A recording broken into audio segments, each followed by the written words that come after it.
Hey everybody, once again it's Scott from Sanctuary Select Services coming today with the question of the week. So unfortunately the microphone died. I need to charge everything back up. So I'll get that charged up. But I wanted to change positions even though I'm shooting these back to back from last week's answer to this week's question, just to give you guys a different backdrop for where I'm at in sunny California. As we go through this, remember, like, subscribe, share, comments. Comments are huge. I really need the comments. It lets me give you guys better answers and better content, makes it more entertaining and beneficial for you guys out there that are watching this, no matter what platform you're on. I do check all the platforms. I look for comments. I look for questions. So please, there's no right answer, right? I ask the question, whatever you think the answer, what the answer would be for you as individuals is what I'm looking for. Your thoughts, right? I'm never going to bash anybody unless it's just a really horrible response, but there are very few of those.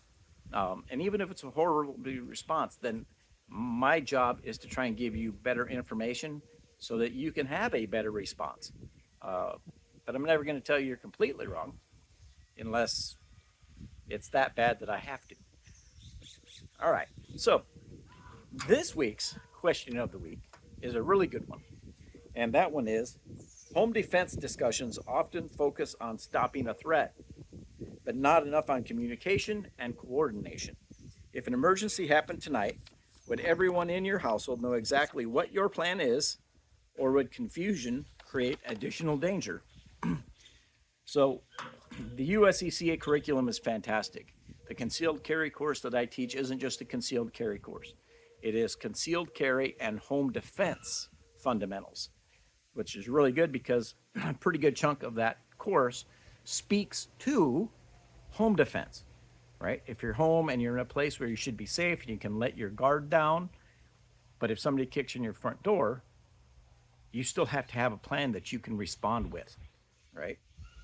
Even if you've got castle doctrine, even if you've got stand your ground, there are certain things that really are more important. I am an advocate, even if you don't have to retreat, to retreat.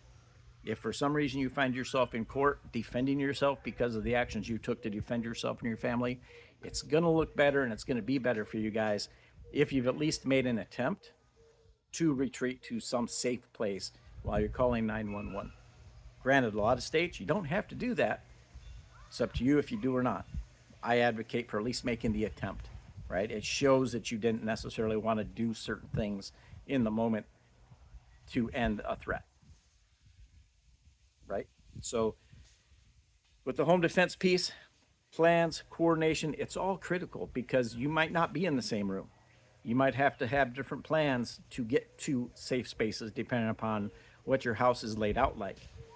What do your guests need to know? If you have some people come over, who needs to know what your plan is? The person that comes over once a year for Christmas dinner, do they need to know your plan? Maybe not so much. But somebody that comes over once a month to hang out and do stuff, they might need to be part of your plan if something happens, right? Or the primary person's not home and somebody breaks in, what's the other person going to do? Let's use a husband and wife as a scenario, right? The husband's away, somebody breaks in. What does she is she going to know what to do in your absence to get to a safe place, defend, call 911, and all those things? Vice versa. Mama's gone, daddy's home, somebody breaks in. It's a little bit different scenario, but if she comes home while something's happening, does she know what to look for to say, hey, maybe I shouldn't go in the house right now because something's happening, right? There are a ton of things that have to be thought about to have a comprehensive safety plan if a home invasion event kind of takes place, right? Remember, burglaries mean you're not home, home invasion means you're home. So if somebody's breaking into your house and they know you're home, you're part of their plan. That means that whatever they're doing, they expect you to be part of it, and it's not going to be good, right? So understand home invasion, what that means, and what some of the motivations are for it. All right. That's my question this week. Remember, like, share, subscribe, comment, right? Comments are huge. If you're new to this, so am I. I've been doing this now maybe 2.5 months. So Really like more comments, more feedback. It helps me to become a better instructor. It helps me to provide better answers. Uh, I'm going to go ahead and sign off now, and I'm going to enjoy this little piece of paradise that I'm in for the next couple of days. Y'all take care, and God bless.